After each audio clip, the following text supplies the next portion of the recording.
Electronegativity की जहाँ तक बात है तो electronegativity is the force with which an atom attracts the shared pair of electron towards itself. Electronegativity tendency है to attract the shared pair of electron, और जब ये टेंडेंसी है तो इसके लिए जो मुख्तलिफ किस्म के स्केल्स हैं वो डेवलप किए गए हैं इस बात को नापने के लिए कि किसी एटम के पास कितनी कैपेबिलिटी है to attract the shared pair of electron. आमतौर पर हम जो कॉमन यूज़ करते हैं उसे पॉलिंग्स स्केल कहते हैं, और पॉलिंग्स स्केल के अंदर फ्लोरीन को एक आर्बिट्रेरी वैल्यू ऑफ 4 दी गई है और बाकी सब की वैल्यू इससे कंपेयर की गई है क्योंकि fluorine is the most electronegative element. सही हो गई जी बात। आगे चलते हुए ये भी बात याद रहे कि आपके पास जो इलेक्ट्रोनेगेटिविटी डिफरेंस है आमतौर पर ये बहुत ज़्यादा साइंटिफिक तो हम इसे नहीं कहेंगे क्योंकि इसमें एक्सेप्शन बहुत ज़्यादा हैं, लेकिन देखा यह गया है कि इलेक्ट्रोनेगेटिविटी का फ़र्क 0 से 0.4 हो तो ये नॉन पोलर बॉन्ड की तरफ आपको गाइड कर रहा होता है।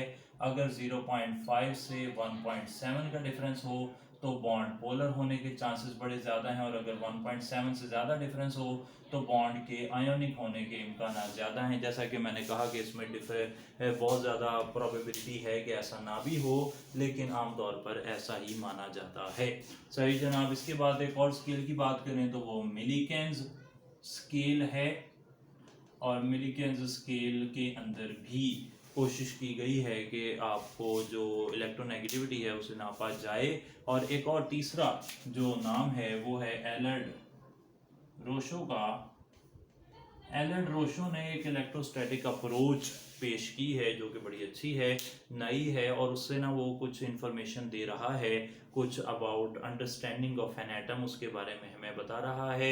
इसके बारे में हमें क्या इन्फॉर्मेशन मिली? एक अहम इन्फॉर्मेशन जो है वो रिलेट कर रही है इलेक्ट्रोनेगेटिविटी को ऑक्सीडेशन नंबर ऑफ एलिमेंट के साथ। वो कहता है कि जनाब अगर आपके पास ऑक्सीडेशन नंबर ऑफ एलिमेंट जो है वो बढ़ रहा होगा तो उसकी इलेक्ट्रोनेगेटिविटी भी बढ़ रही होगी। फॉर एग्जांपल अगर एक ही एलिमेंट है उसका ऑक्सीडेशन नंबर बढ़ रहा है तो आप देखेंगे कि उसकी जो ऑक्सीडेशन जो electronegativity of that particular element वो बढ़ रही होगी। तो एक अच्छी इन्फॉर्मेशन हमें मिल जाती है। इसी वजह से हम वो जो बेसिक कैरेक्टर का कॉन्सेप्ट कहते हैं ना, कि हम कहते हैं कि जनाब जैसे जैसे ऑक्सीडेशन नंबर बढ़ेगा किसी आयन का तो उसके अंदर कोवेलेंट कैरेक्टर आना शुरू हो जाएगा। तो उसके पीछे भी यही है जो चार्ज का बढ़ना है, जो फजान रूल से भी एक्सप्लेन हो रहा था, तो उसी तरफ एक बारी फिर से इशारा हमें मिल रहा है।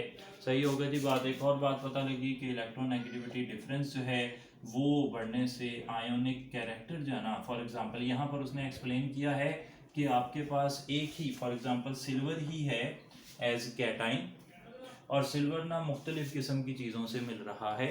सिल्वर मिल रहा है क्लोराइड से, सिल्वर मिल रहा है ब्रोमाइड से, सिल्वर मिल रहा है आयोडाइड से, सिल्वर मिल रहा है सल्फाइड से। ऐसे हालात हैं। तो अब वो कहता है कि जो डिफरेंस इन इलेक्ट्रोनेगेटिविटी है ना between cation and A9, cation तो आपने सेव कर दिया, अब सिर्फ एनाइन ही चेंज हो रहा है, तो इलेक्ट्रोनेगेटिविटी का जो फर्क है वो आयोनिक कैरेक्टर के डायरेक्टली प्रोपोर्शनल है और वो इन्वर्सली प्रोपोर्शनल है कलर ऑफ कॉम्प्लेक्सेस के। अब ये बड़ी ज़बरदस्त बात हो गई, नई बात आ गई। वो कहता है ऑब्जर्वेशन ये कह रही है कि इलेक्ट्रोनेगेटिविटी का फर्क जितना ज़्यादा होगा उतने कंपाउंड आयोनिक कैरेक्टर ज़्यादा रखते हैं, लेकिन उतना ही उनका कलर होने का चांस कम हो जाता है। तो अब सिल्वर क्लोराइड में सबसे ज़्यादा इलेक्ट्रोनेगेटिविटी का फर्क है, तो सिल्वर क्लोराइड के कलर होने का चांस कम है, इसलिए वो वाइट हो जाता है।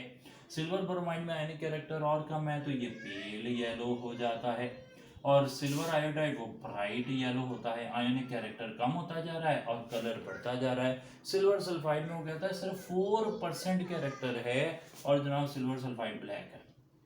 तो कलर का जो ट्रेंड है उसे जोड़ दिया है एक्सपेरिमेंटल एविडेंस की बेस पर। इसकी थ्योरी भी यकीनन कोई आई होगी, लेकिन एक्सपेरिमेंटल एविडेंस की बेस पर इलेक्ट्रोनेगेटिविटी डिफरेंस बढ़ने से आयनिक कैरेक्टर बढ़ता है और कलर ऑफ कॉम्प्लेक्स जो है, कलर ऑफ कंपाउंड जो है वो आपको कम नजर आने शुरू हो जाते हैं। कॉम्प्लेक्स नहीं कहेंगे, सिंपल कंपाउंड ही है। तो ये इन्फॉर्मेशन उसने दी। एक और बड़ी कमाल की इन्फॉर्मेशन हमें यहाँ से मिली, वो मिली कि एक कंपाउंड है आपके पास और वो कंपाउंड जो है ना MO एच टाइप का है। अब यहाँ पे हम मेटल नहीं है नेसेसरीली, हम कुछ भी हो सकता है। जैसे अल्कोहल्स की आप बात कर लें, आपके पास अल्कोहल्स हैं, फिनोल्स हैं, वाटर है, सबके अंदर ये वाली ओ एच टाइप की बॉन्डिंग होती है जिसमें ओ आगे भी किसी एलिमेंट से जुड़ा होता है। तो इसके बारे में एक अच्छी इन्फॉर्मेशन इस तरह दी गई है कि जो इलेक्ट्रोनेगेटिविटी का फ़र्क है ना इन एम का और ओ का और ओ का और एच का, वो हमारी मदद कर सकता है ये अंदाज़ा लगाने में कि यहाँ पर कोई ये कौन सा बॉन्ड टूटेगा, और इधर it will act as an acid or it will act as a base। तो इस बारे में बड़ी सादा सी बात उसने हमें बताई है, और वो ये है कि अगर आपके पास इलेक्ट्रोनेगेटिविटी का डिफरेंस M और O का electronegativity difference of O and H से ज़्यादा है तो फिर O और H वाला बॉन्ड टूटेगा और MOH काम करेगा एज एन एसिड। लेकिन अगर इलेक्ट्रोनेगेटिविटी डिफरेंस M और O का ज़्यादा आ रहा है with respect to electronegativity difference of oxygen and hydrogen, तो फिर MO बॉन्ड टूटेगा और MOH will act as a base. सही होगा जी बात। तो ये भी एक नई इन्फॉर्मेशन उसने हमें दे दी है, तो ये बात आपको याद रखने की ज़रूरत है। क्लियर हो गई जी बात। तो इस तरह की थोड़ी सी बातें इलेक्ट्रोनेगेटिविटी में हमें पता लगी हैं। इलेक्ट्रोनेगेटिविटी की ये बातें पता करने के बाद अब हम आगे चल रहे हैं और मज़ीद हमने मेल्टिंग एंड बॉइलिंग पॉइंट के ट्रेंड्स और हाइड्रेशन एनर्जी के ट्रेंड्स देखने हैं। साथ देखना है कि ऑक्सीडेशन स्टेट्स किस तरह वेरी होती हैं। जी आगे चल रहे हैं और बात हमारी पहुंच चुकी है हाइड्रेशन एनर्जी पर। साथ हमने बात करनी है ऑक्सीडेशन स्टेट की। साथ हमने बात करनी है मेल्टिंग पॉइंट और बॉइलिंग पॉइंट की। साथ एंड पर अगर टाइम लगा तो इंशाल्लाह मेटालिक कंडक्शन की भी बात कर लेंगे। अच्छा फिलहाल हम बात कर रहे हैं हाइड्रेशन एनर्जी की। हाइड्रेशन एनर्जी बड़ा साफ सा तरीकाकार है। हाइड्रेशन एनर्जी डायरेक्टली प्रोपोर्शनल है चार्ज के और इन्वर्सली प्रोपोर्शनल है साइज के। चार्ज टू साइज रेशो पर डिपेंड करती है। चार्ज टू साइज रेशो जिनकी ज़्यादा होगी उनकी हाइड्रेशन एनर्जी ज़्यादा होगी। तो हाइड्रेशन एनर्जी के बारे में आप ये कॉमन ट्रेंड्स पढ़ते रहते हैं कि सोडियम की मैग्नीशियम से कम है, मैग्नीशियम की एल्यूमिनियम से कम है। सही होगा जी बात। इस तरीके से है। तो हाइड्रेशन एनर्जी वो एनर्जी है जो इवॉल्व होती है आमतौर पर when 1 mole of ions are dissolved in water to form infinitely dilute solution. Hydrogen ions के लिए वैल्यू 1075 है। अच्छा तो हाइड्रेशन एनर्जी में इतनी ही बात है। अच्छा थोड़ी सी बात ऑक्सीडेशन स्टेट की करें तो ऑक्सीडेशन स्टेट आमतौर पर डिपेंड करती है ग्रुप नंबर पर। पहले ग्रुप के लिए +1, दूसरे के लिए +2, तीसरे के लिए +3, चौथे के लिए +4, पांचवें के लिए 2 हो सकती हैं -3 और +5 लिखते जाते हैं। पहले के लिए +1 है, दूसरे के लिए +2 है, तीसरे के लिए +3 है, चौथे के लिए +4, पांचवें के लिए +5 -3, छठे के लिए +6 -2, सातवें के लिए +7 -1 और आठवें के लिए +8 और 0। यहाँ पर प्लेंटी ऑफ वेरिएशंस मौजूद हैं और ये भी याद रखने से ताल्लुक़ रखती है कि यहाँ पर जो ऑक्सीडेशन स्टेट है वो डिपेंड करती है डिफरेंस इन इलेक्ट्रोनेगेटिविटी पर। जिसकी इलेक्ट्रोनेगेटिविटी ज़्यादा होगी उस पर हमेशा नेगेटिव आना चाहिए, जिसकी इलेक्ट्रोनेगेटिविटी कम है उस पर पॉजिटिव आएगा। यही वजह है कि ऑक्सीजन अपने तमाम कंपाउंड में नेगेटिव होती है, लेकिन अगर वो फ्लोरीन से जुड़ती है तो ऑक्सीजन पॉजिटिव हो जाती है। यही वजह है कि हाइड्रोजन हमेशा ही पॉजिटिव होता है, लेकिन अगर वो मेटल से जुड़ता है तो वो नेगेटिव हो जाता है क्योंकि अब उसकी इलेक्ट्रोनेगेटिविटी ज़्यादा हो गई है। यही वजह है कि अगर आप वाटर में देखते हैं तो ऑक्सीजन -2 होता है क्योंकि ऑक्सीजन दोनों तरफ हाइड्रोजन से जुड़ी हुई है। लेकिन जब आप वाटर की जगह H2O2 में देखते हैं तो ऑक्सीजन का एक बॉन्ड, क्योंकि ऑक्सीजन से यार यहाँ पर कोई इलेक्ट्रोनेगेटिविटी डिफरेंस नहीं है, इसलिए ऑक्सीजन यहाँ पर -1 हो जाता है। सही होगा जी बात। तो जो बॉन्डिंग है ना वो असल में गाइड कर रही होती है एक थ्योरी जो है again chemistry of nature of matter and energy. वो जो बुक थी नाम मुझे उसका फिर भूल गया, बहुत आउटस्टैंडिंग बुक। उसमें ये बात को वाजे किया गया था कि जो सिमिलर एटम्स के दरमियान बॉन्ड्स होते हैं because they lack electronegativity difference, so that is why they do not contribute towards oxidation state। इसी वजह से हम P4 को 0 मानते हैं, S8 को 0 मानते हैं और इस तरह की और सारी चीज़ें। तो इसी वजह से आप जो O बॉन्ड है आप कहते हैं कि सुपर ऑक्साइड जो है उसमें जो ऑक्सीजन है वो -1 होती है। क्यों -1 होती है? क्योंकि एक बॉन्ड ऑक्सीजन का होता है, वो कोई कंट्रीब्यूशन नहीं देता। सुपर ऑक्साइड में आप कहते हैं कि -12 होता है, उसकी भी आगे यही रीज़न मिलेगी कि ऑक्सीजन की बॉन्डिंग इस तरह की होगी कि वो कंट्रीब्यूट नहीं कर सकेगा। सही होगा जी बात। तो इस तरह की बातें अच्छी होती हैं, आपको पता होनी चाहिए। तो ये ऑक्सीडेशन स्टेट है, यहाँ पे वेरिएशंस इतनी ज़्यादा हैं कि हम इसके लिए कोई जनरल रूल बना नहीं पाएंगे। और यहाँ पर मज़ीद अगर मैं आपको बताता चलूँ तो आप कहते हैं कि जो ग्लूकोज है, फॉर एग्जांपल ग्लूकोज में आप कहते हैं कि कार्बन 0 है। सही जी, ग्लूकोज में कार्बन 0 होता है, ये याद रख लें, ये गलती ना हो जाए कहीं। तो इसकी वजह क्या है कि 6 ऑक्सीजन -12 और 12 हाइड्रोजन +12, तो ये दोनों कैंसिल हो जाते हैं, कार्बन 0 हो जाता है। और अब ये कैसे हो गया? ये ऐसा कैसे हो जाता है? ऐसा इसलिए हो जाता है कि जब आप इसका बॉन्डिंग का स्ट्रक्चर बनाते हैं तो स्ट्रक्चर बनाने में कार्बन के इर्द गिर्द जो एटम है ना, उनकी जो बॉन्डिंग है, उसकी जो कंट्रीब्यूशन है, मोर इलेक्ट्रोनेगेटिव एटम को नेगेटिव रखें, कार्बन को पॉजिटिव रखें, और कार्बन जहाँ पर मोर इलेक्ट्रोनेगेटिव है उसे नेगेटिव रखें। तो जब आप इस सब को सम करेंगे ना तो कार्बन की वैल्यू 0 आ जाएगी। सही हो गई जी बात। तो इस बात को ज़रा समझने की ज़रूरत है। फॉर एग्जांपल अगर आप बात करें ना कि कार्बन है आपके पास, वो एक तरफ ऑक्सीजन से जुड़ा हुआ है, ये ऑक्सीजन -1 होगी, कार्बन +1 होगा इस बॉन्ड के अकॉर्डिंग। लेकिन अगर ये कार्बन आगे हाइड्रोजन से जुड़ा हुआ है तो अब ये हाइड्रोजन इस बॉन्ड के अकॉर्डिंग ये +1 होगा, ये -1 होगा। सही हो गई जी बात। तो अब ये वाला हिस्सा कैंसिल हो गया। क्लियर हो गई जी बात। तो यहाँ इस तरीके से ये बात चलती है। इसमें बहुत ज़्यादा फिलहाल आपको सोचने की ज़रूरत तो नहीं है, लेकिन जनरली कम से कम एटलीस्ट आपको ये पता होना चाहिए कि दो सिमिलर एटम्स के दरमियान जो बॉन्ड है, it does not contribute towards oxidation number. ये इलेक्ट्रोकेमिस्ट्री में इस पर बात हो सकती थी, लेकिन वहाँ पर कोई मौका महल बन नहीं रहा था, because it was more concern with conductance, resistance, Ostwald dilution law और डेबाय-हक्कल थ्योरी। तो फिर हमने वहाँ पर ये बात नहीं की। यहाँ पर एक टच आया तो हमने कहा इसे यहाँ पर हम डिस्कस कर लेते हैं। लेकिन वेरिएशन बहुत ज़्यादा है। बेसिक प्रिंसिपल इज जिसकी इलेक्ट्रोनेगेटिविटी ज़्यादा है उसे माइनस करें, जिसकी इलेक्ट्रोनेगेटिविटी कम है उसे प्लस रखें। और एक बॉन्ड जो है वो +1 देता है एक एटम को और -1 देता है दूसरे एटम को। और अगर दो एटम्स सिमिलर होंगे तो they will not contribute towards oxidation number.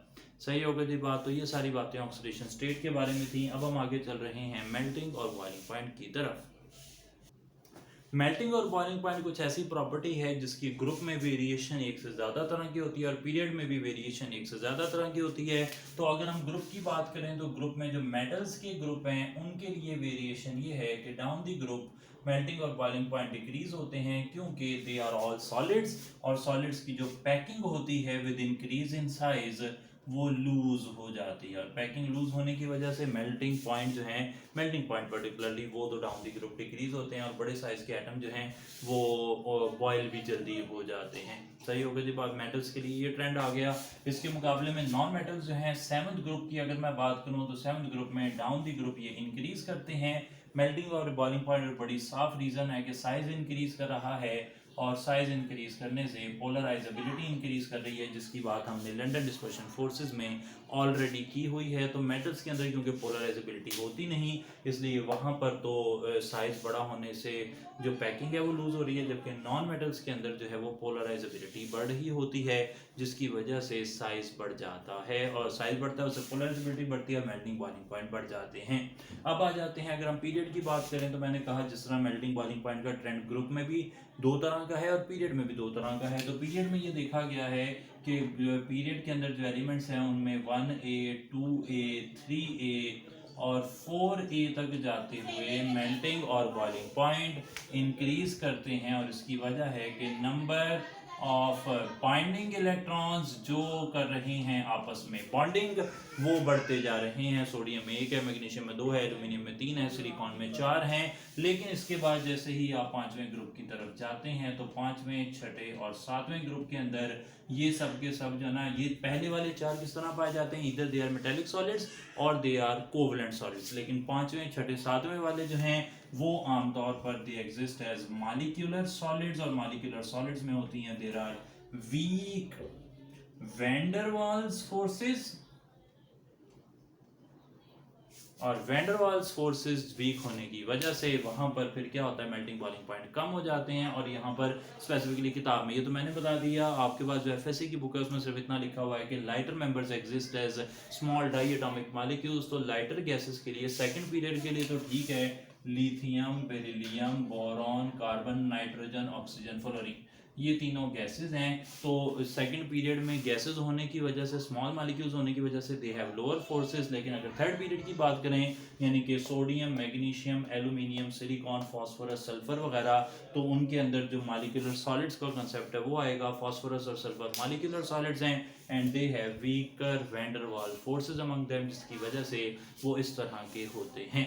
सही हो गई थी बात। यहाँ पर अब हम बात कर लेते हैं कुछ मेटेलिक कंडक्शन की। मेटेलिक कंडक्शन की बात की जाए तो मेटेलिक कंडक्शन के अंदर कोई बहुत ज़्यादा लॉजिक प्रिवेल नहीं कर रही। आमतौर पर ना एक मिसकंसेप्शन है कि जिसकी आयनाइजेशन एनर्जी कम है, जिसका मेटेलिक कैरेक्टर ज़्यादा है, वो उतना ही ज़्यादा अच्छा कंडक्टर होगा। ऐसी कोई बात नहीं है।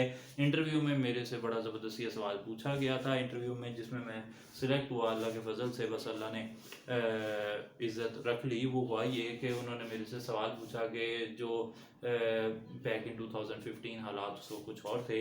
अच्छा, तो हुआ ये, उन्होंने कहा कि जनाब आप बताएं कि आयनाइजेशन एनर्जी कम किसकी है पीरियोडिक टेबल में। तो मैंने कहा सीरियम सबसे नीचे है, उसकी आयनाइजेशन एनर्जी कम है। तो उन्होंने कहा अच्छा मेटेलिक कैरेक्टर का आयनाइजेशन एनर्जी से क्या ताल्लुक है। तो मैंने कहा जी आयनाइजेशन एनर्जी कम है तो मेटेलिक कैरेक्टर ज़्यादा है। तो मेटेलिक कैरेक्टर फिर उन्होंने कहा किसका ज़्यादा है। मैंने कहा जी सीजियम का ज़्यादा है। उन्होंने कहा मेटेलिक कैरेक्टर ज़्यादा है, इसको आप बताएं क्या होता है मेटेलिक कैरेक्टर। मैंने कहा जी मेटेलिक कैरेक्टर है कि मतलब टेंडेंसी टू लूज इलेक्ट्रॉन देने की सलाहियत। तो उन्होंने कहा फिर तय हो गया कि सीजियम सबसे ज़्यादा इलेक्ट्रॉन देने की सलाहियत रखता है। मैंने कहा जी बिल्कुल सही हो गई बात। तो उन्होंने कहा बताएं दुनिया का सबसे अच्छा कंडक्टर कौन है। तो अब सवाल ये है कि अगर पीरियोडिक टेबल में मेटल्स के अंदर देखा जाए तो सबसे जल्दी इलेक्ट्रॉन तो सीजियम देता है, तो फिर जवाब होना चाहिए था सीजियम। लेकिन मुझे कुछ अंदाज़ा था कि मैं कुछ पढ़ा भी रहा था, तो मैंने कहा नहीं सीजियम तो सबसे अच्छा कंडक्टर नहीं है। कंडक्टर तो सबसे अच्छा जो है ना वो सिल्वर या गोल्ड में से कोई है। तो फिर मैंने कहा जी गोल्ड या सिल्वर है। तो उन्होंने कहा कि ये क्या बात हुई। अच्छा, अब ये क्या बात हुई, इसका जवाब जो है उस पर हम कभी फिर बात करेंगे इंशाल्लाह। लेकिन बात ये है कि मेटेलिक कंडक्शन जो है वो वेरिएबल, जो हमारी जो सोच है उससे परे कुछ बिहेव करती है। क्यों करती है उस पर इंशाल्लाह बात चलेगी। तो फिलहाल जनाब बताने का मकसद ये हुआ कि जो अल्कली मेटल्स हैं 1A वाले they are good conductors, 2A वाले ये भी कंडक्टर होते हैं। देखा ये गया है कि 4th A के जो लोअर मेंबर हैं लाइक लेड वगैरह वो भी कंडक्टर होते हैं। और ये भी देखा गया है कि जो कॉइनेज मेटल्स हैं कॉपर, सिल्वर और gold they are among the best conductors available, जिनमें सिल्वर दुनिया का by far the best conductor है। तो सिल्वर सबसे अच्छा कंडक्टर है। This is what we know about metallic conduction. तो ये हो गई बात मेटेलिक कंडक्शन की। अब ज़रा सम अप कर लें हम कि हमने सारी जो फिजिकल प्रॉपर्टीज़ हैं, जो पीरियोडिक प्रॉपर्टीज़ हैं, उनके बारे में बात कर ली है। Majority of them have been discussed. अब आगे चलें तो अगला हिस्सा हमारा जो बन रहा है ना, ये बन जाता है, अभी तक जो हमने पढ़ा पीरियोडिक प्रॉपर्टीज़ की बात हो गई है और पीरियोडिसिटी की बात हो गई है। एक अगर आप गौर करें तो हमने ना टॉपिक बनाया हुआ है chemistry of elements. Chemistry of elements एक ट्रांजिशन एलिमेंट्स है हमारा जो नेक्स्ट लेक्चर बनता है, और उसके बाद एक है chemistry of elements. Chemistry of elements में ना कुल मिलाकर जो मेरा अंडरस्टैंडिंग अभी तक बनी है वो ये बनी है कि आपके पास जो यूनिट नंबर 2 है, सेकंड चैप्टर है सेकंड ईयर का, थर्ड चैप्टर है, फोर्थ चैप्टर है और फिफ्थ चैप्टर है। सेकंड, थर्ड, फोर्थ और फिफ्थ, इन चैप्टर्स के अंदर से हमें कुछ इन्फॉर्मेशन आनी चाहिए जो हमारे काम आ सकती है। अब इन चैप्टर्स में इंफॉर्मेशन काफ़ी ज़्यादा लिखी हुई है और वो काफ़ी रैंडम भी लिखी हुई है। तो उस हवाले से मैं यहाँ पर आपको क्लियर करता चलूँ कि आपने कम से कम जो चीज़ें करनी हैं वो क्या हैं। तो केमिस्ट्री ऑफ एलिमेंट्स में मेरा बताने वाला काम क्योंकि कम है, इसलिए मैं ये बता देता हूँ कि आपने वहाँ से करना क्या क्या है। पहले तो आप ओर्स को लाजमी इम्पोर्टेंस दें। आप सेकंड चैप्टर में जो ओर्स के नाम लिखे हुए हैं, थर्ड चैप्टर में लिखे हुए हैं, फोर्थ चैप्टर में लिखे हुए हैं और फिफ्थ चैप्टर में लिखे हुए हैं, पर्टिकुलरली सेकंड चैप्टर वाले इन ओर्स पर आपने काम करना है। और दो तरह की चीज़ें होती हैं, एक होते हैं मिनरल्स, एक होते हैं ओर्स। मिनरल्स, अगर किसी एलिमेंट का कोई भी कंपाउंड ज़मीन से निकल रहा है आप उसे मिनरल कह सकते हैं। और ये होती है कि उस मिनरल को आप कमर्शियली उसमें से वो एलिमेंट एक्सट्रैक्ट करके मार्केट में अगर सेल करें तो आपको प्रॉफिट हो, तो इस मिनरल को आप ओर कह देते हैं। और से आप आयरन हासिल करते हैं, कॉपर हासिल करते हैं, सिल्वर हासिल करते हैं, गोल्ड हासिल करते हैं, सल्फर हासिल करते हैं, वगैरह वगैरह काफ़ी चीज़ें हासिल करते हैं डेफिनेटली। अच्छा, ओर्स के नाम आपको आने चाहिए, चाहे वो बॉक्साइड हो, सिनेबार हो, गैलीना हो, और हेलाइट हो, कार्डनेलाइट हो, सिल्वाइट हो, प्लेंटी ऑफ देम। तो इनके नाम आपको आने चाहिए। मैं अब एक एक करके लिख कर क्या गिनवाऊँ आपको, आपने ये नाम करने हैं, देखने हैं। इनकी हम ना एक प्रैक्टिस सेशन रख लेंगे जिसमें आप दूसरे से लेके 5वें चैप्टर तक जो ओर्स के नाम हैं उनको एक दूसरे से पूछ कर और उसको थोड़ा सा ना प्रैक्टिस कर लेंगे। इंशाल्लाह इसके लिए हम सेशन को अरेंज कर लेंगे। तो पहला काम तो है कि ओर्स के बारे में आपको पता होना चाहिए। दूसरी बात जो यहाँ पर आ रही है वो है यूजेस की। पर्टिकुलरली जो यूजेस की मैं बात कर रहा हूँ वो हैलोजेंस के यूजेस हैं और नोबल गैसेस के यूजेस हैं, जो कि 5th चैप्टर में लिखे हुए हैं। हैलोजेंस के यूजेस और नोबल गैसेस के यूजेस जो हैं इन पर आपने एक नज़र डाल लेनी है। दो बातें हो गई जनाब, एक तो ओर्स के नाम लिख लेते हैं, दूसरा काम जो है वो है हैलोजेंस एंड नोबल गैसेस, इनके यूजेस, ये आपने एक बारी इन पर नज़र डाल लेनी है। सही होगा जी बात। तीसरी बात मैं अगर आपको बताऊं तो वो 2nd चैप्टर के अंदर ऑक्साइड्स, हाइड्रोक्साइड्स, नाइट्रेट्स, सल्फेट्स और जो hydroxides, oxides, hydroxides, carbonates, nitrates और सल्फेट्स, इनकी सॉल्युबिलिटी वगैरह की बातें जो हैं वो आपको पता होनी चाहिए। सही है जनाब। इसके बारे में याद रख लें कि जो डाउन दी ग्रुप अगर आप चाहते हैं ना, अल्कली मेटल्स में भी, अल्कलाइन अर्थ मेटल्स में भी, तो जो साइज है वो इंक्रीज कर रहा होता है। और अगर मैं ऑक्साइड, हाइड्रोक्साइड और कार्बोनेट और सल्फेट और नाइट्रेट वगैरह बनाऊं तो उनके साइजेस इस तरह हैं। कुल मिलाकर बताने का मेरा मकसद ये है कि इन दोनों के साइज जो हैं वो बिग हैं, किस किस के, कार्बोनेट के और सल्फेट के, और इन दोनों के साइज स्मॉल है यानी कि ऑक्साइड के और हाइड्रोक्साइड के। और सिमिलर एटम्स जो होते हैं ना, सिमिलर स्पीशीज पैक वेल, ये इंफॉर्मेशन आप याद रख लें। जैसा लाइक डिजॉल्व्स लाइक है ना, उसी तरह सिमिलर स्पीशीज पैक वेल, ये वाली भी इंफॉर्मेशन आप याद कर लें। तो होगा ये कि डाउन दी ग्रुप जाते हुए अल्कली मेटल्स के ऑक्साइड्स, उनकी पैकिंग लूज होगी, वो पानी में सॉल्युबल होना शुरू हो जाएंगे। हाइड्रोक्साइड्स की पैकिंग लूज होगी क्योंकि डाउन दी ग्रुप इनका साइज बड़ा होगा, उसका साइज छोटा है। सही है, उसका साइज स्मॉल है, मैंने मेंशन किया यहाँ पर स्मॉल है उनका साइज। तो ऑक्साइड्स और hydroxides of alkali metals and alkaline earth metals, उनकी solubility down the group increase करती है, जबकि जो कार्बोनेट्स और सल्फेट्स हैं उनकी solubility down the group decrease करती है, क्योंकि down the group similar species, similar size वाली स्पीशीज बन रही हैं और उनकी पैकिंग अच्छी होती जाएगी। नाइट्रेट सभी सॉल्युबल होते हैं तो उनके बारे में इतना मसला नहीं है। तो ये हमारी हो गई बात तीसरी। सही है जी, थर्ड हो गया। चौथा वेरी वेरी इंपॉर्टेंट, बहुत ही ज़्यादा ज़रूरी, वो ये है कि ऐसी चीज़ें जिनके नाम कॉमन ज़िंदगी में इस्तेमाल होते हैं उनके बारे में आपने इंफॉर्मेशन निकालनी है। उनके बारे में इंफॉर्मेशन में मशहूर नाम, जिस तरह आपने NaOH कास्टिक सोडा पढ़ा हुआ है, सही है जी, KOH कास्टिक पोटाश पढ़ा हुआ है, Na2CO3.10H2O वॉशिंग सोडा पड़ा हुआ है, Na2CO3 सोडा ऐश पड़ा हुआ है, Na2B4O7.10H2O बोरेक्स पड़ा हुआ है, H3BO3 बोरिक एसिड पड़ा हुआ है, NaHCO3 बेकिंग सोडा पड़ा हुआ है, CaSO4.2H2O जिप्सम पड़ा हुआ है, सही हो गई थी बात। ये कुछ मशहूर आपने पढ़े हुए हैं, और ये भी पढ़ा हुआ है CaSO4 whole twice dot H2O plaster of Paris पढ़ा हुआ है। और भी चलते हैं, और भी लिख लेते हैं। जिस तरह आपने CaO अनबर्न्ड लाइम पढ़ा हुआ है, जिस तरह आपने CaOH होल ट्वाइस को बर्न्ट लाइम या स्लेक्ड लाइम पढ़ा हुआ है, जिस तरह आपने कैल्शियम हाइड्रोक्साइड का सैचुरेटेड सॉल्यूशन उसे लाइम वाटर पढ़ा हुआ है,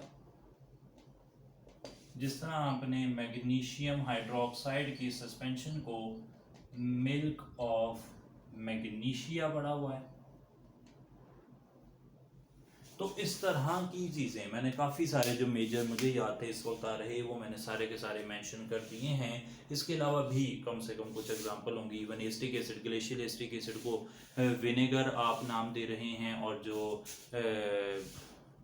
कौन सा होता है सिट्रस फ्रूट्स के अंदर जो होता है सिट्रिक एसिड, वो याद होना चाहिए। इस तरह की कॉमन डे की जो एग्जांपल्स हैं, एलिमेंट्स की कॉमन डे में जो प्रेजेंस है, जिस तरह बेकिंग के अंदर वो कार्बन डाइऑक्साइड की वजह से वो जो फ्लफी हो जाता है, वो इस तरह की बातें। तो इस तरह की बातें आपको किसी भी एवरीडे साइंस के टॉपिक में मिल सकती हैं, और जो हम जनरल नॉलेज कर रहे हैं वहाँ से भी इस तरह की इन्फॉर्मेशन आपको मिलती रहेगी।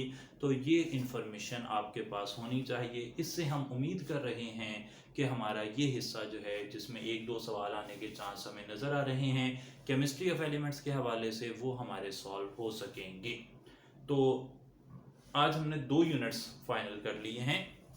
एक हमने periodicity and properties of elements, periodic properties of elements, और दूसरा हमने बात कर ली है केमिस्ट्री ऑफ एलिमेंट्स की, जिसमें क्योंकि ओर्स आपने करनी है, खुद से ही करनी पड़ेंगी। यूजेस ऑफ हैलोजेंस और नोबल गैसेस आपको ही करने पड़ेंगे। कुछ ट्रेंड साइजेस की वजह से सॉल्युबिलिटी के मैंने बता दिए, और साथ मैंने बता दिया कि कॉमन डे में जो भी आपको यूज़ होने वाले chemical, bleaching powder CaCl OCl, और लिक्विड ब्लीच NaOCl होता है। तो इस तरह की बातें भी हैं, और भी अगर याद आती नहीं तो मैं वक्तन फ़वक्तन बताता रहूँगा। तो इस तरह की चीज़ें आपको इस्तेमाल में आनी चाहिए। वो डिसइंफेक्शन वाटर में कौन यूज़ हो रहा है? क्लोरीन यूज़ हो रही है। सही है जनाब, क्लोरीन नहीं यूज़ करेंगे तो किसे यूज़ करेंगे? ओजोन को यूज़ कर लेंगे। तो ऐसी छोटी मोटी बातें किताब के अंदर, ओवरऑल किताब का ओवरव्यू जब आप करेंगे तो आपको मिलती जाएंगी। अब हमारे ज़िम्मे काम रह गया है ट्रांजिशन एलिमेंट्स का, उसे हम पढ़कर फिर आगे ऑर्गेनिक की तरफ इंशाल्लाह चलेंगे। चलें जनाब, बहुत शुक्रिया। अस्सलाम वालेकुम।